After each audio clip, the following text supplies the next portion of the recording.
Now speaking, Ryan Mills, Head of Investor Relations. MSC held its third quarter fiscal 2023 earnings call, with CEO Erik Gershwind and CFO Kristen Actis-Grande both in attendance. They provided various financial and management data in the accompanying presentation slides and operational statistics found on their investor relations webpage. The comments made on the call contain forward-looking statements which involve risks and uncertainties that could cause actual results to differ from those anticipated. Adjusted financial results were also discussed, with GAAP versus non-GAAP reconciliations available in the presentation or website. Now speaking, Erik Gershwind, Chief Executive Officer. MSC Industrial Supply Company reported strong growth in its fiscal Q3, with sales increasing 10%, despite one less selling day, or nearly 12% on an average daily basis, driven by share gains and successful execution of mission-critical initiatives. The public sector was particularly strong, growing more than 80% YoY due to penetration of existing contracts and the addition of significant wins. The company also saw double-digit growth across its in-plant, vending, and vendor-managed inventory offerings. MSC strengthened its position for future growth through an exclusive agreement with Machining Cloud, which gets MSC closer to the early stages of the manufacturing process and expands its reach to new decision-makers such as engineers and programmers. External conditions have moderated as expected, with sentiment indices contracting and IP index readings declining. Demand and pricing conditions are leveling, though MSC sees favorable conditions in several end markets including automotive and aerospace. The company continues to achieve benefits from pricing, but this has narrowed as higher product costs work through the P&L. In order to accelerate strategic investments, MSC is investing in its e-commerce platform, introducing advanced search and product discovery functions and evaluating the business for structural cost opportunities. Reshoring trends, elongated production backlogs in commercial aerospace, and opportunities to penetrate new higher growth end markets provide an outlook for continued growth. Now speaking, Kristen Actis-Grande, Chief Financial Officer. MSC reported strong sales growth for the fiscal third quarter of 11.7% year-over-year, primarily driven by a recent contract win related to small capital purchases. Sales growth was driven by the company's mission-critical initiatives, with metalworking, vending and in-plant solutions, e-commerce and diversification initiatives all contributing positively. Gross margin for the quarter was down 220 basis points year-over-year, primarily due to mix impacts from public sector sales and acquisitions, as well as more modest pricing benefits from prior year actions and higher cost inventories working through the P&L. Operating expenses were up on a year-over-year basis, largely due to variable selling expenses tied to higher volume, labor costs, and accelerated digital investments to drive revenue growth. Reported operating margin was 12.8%, compared to 14.3% in the prior year period, resulting in reported GAAP earnings per share of $1.69, compared to $1.78 in the prior year period. The company has raised its annual average daily sales growth guidance to a range of 10% to 11% and now expects FY 2023 adjusted operating margin to be around 12.7%. Now speaking, Erik Gershwind, Chief Executive Officer. I am pleased to report that the team is on track to meet or exceed all goals outlined nearly 3 years ago for their mission-critical program. The leadership views this quarter not as the end of the journey, but rather as the first base camp for their mission of being the best industrial distributor in the world as measured by all 4 of their stakeholders. The leader thanked all associates for their hard work in contributing to this success. Robert W. Baird & Company analyst Dave Manthe inquired, "Could you provide us with details on the new business and any concrete numbers in terms of revenues, such as a projected figure for the current quarter and run rated for 24? Erik Gershwind replied, in response to the question, "We had a contract win with an entity in Q3. This included small capital purchases, such as machines, which have lower gross margins than consumables. We saw a healthy clip of revenue in Q3 and expect to see around half that amount in Q4 and into fiscal 24. In addition to immediate revenue, these contract wins open up opportunities for establishing an ongoing permanent revenue stream with more general MRO product." Kristen Actis-Grande replied, "To answer your question regarding the offsets to public sector growth as a percentage of revenue in Q3 23 and Q2 22, I would suggest attributing 2/3 of it to the win Erik discussed. The same logic can be applied to gross margin headwind from mix, which was 160 basis points. To translate this to profit, there is a lower cost to serve, but I'd assign about half inch or so to what you come up with on the top line.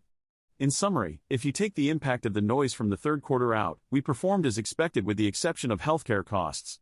In the fourth quarter, I'd expect it to be half the size of the third quarter." Robert W. Baird & Company analyst Dave Manthe inquired, "What is the expected underlying business based on the guidance given, excluding the government win?" Erik Gershwind replied, "Dave, the bottom line is that our underlying business outlook remains unchanged. We anticipated a moderation in growth rates at the start of the year and that's what we're seeing. Kristen Actis-Grand replied, Dave, the midpoint of our guidance for the year is 12.7%, a 20 basis point decrease from the midpoint of our guidance after the second quarter. That change is primarily driven by an increased public sector mix and higher healthcare costs. Stephens Incorporated analyst Tom Mall inquired, could you provide additional context on the current state of price/cost? And based on what you know now, how do you expect that to evolve over the next few quarters? Kristen Actis-Grand replied, in Q3, we saw a 20 basis point headwind from price/cost, which was still positive in dollar terms.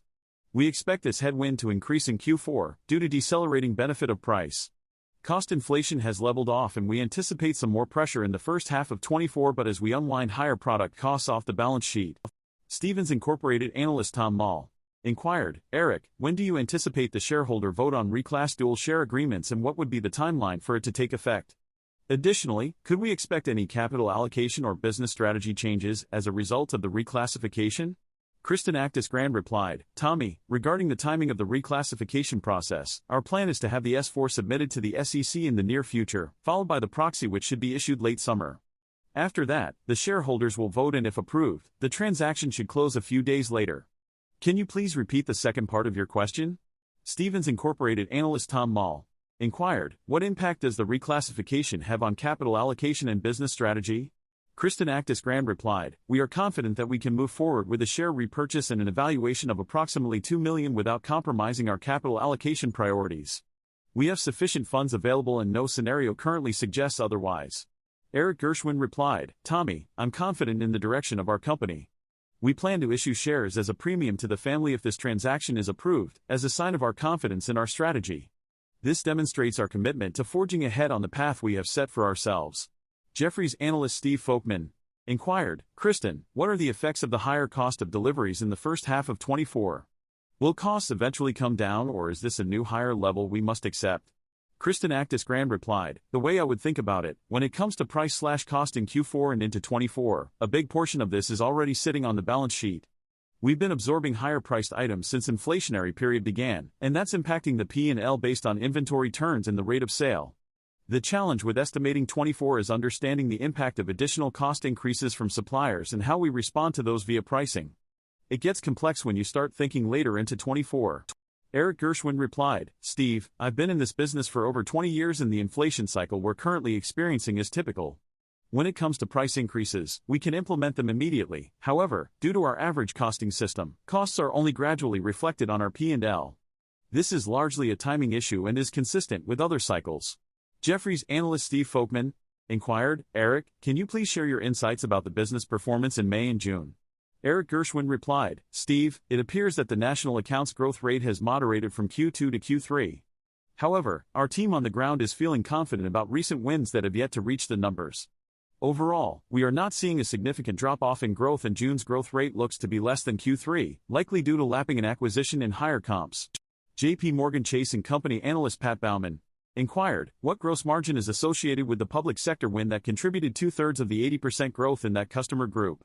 Kristen Actis-Grand replied, Pat, you're right in that the contract win had an impact on our revenue and gross margin. However, our guidance for a 30 to 40 basis points of improvement in gross margin sequentially held true when you take out the impact of the contract win. JP Morgan Chase & Company analyst Pat Baumann inquired, could you provide some insight into the strategic investments you are making to improve the website performance, as well as any other initiatives you have implemented to reinvigorate growth in the non-solution subset of customers? Eric Gershwin replied, yes, Pat. We made a pivot a few years back to become higher touch and more technical for our customers. We're winning in this new value proposition and we are investing heavily in digital solutions such as e-commerce, digital partnerships, and product discovery. Our pricing is commensurate with the value that we bring to customers and we evaluate it regularly to ensure competitiveness. We do not take broad brush pricing adjustments as we prefer to make surgical changes. William Blair & Company analyst Ryan Merkel inquired, could you provide us with a high-level outlook on gross margin and the puts and takes that could impact it over the next 3 to 4 quarters?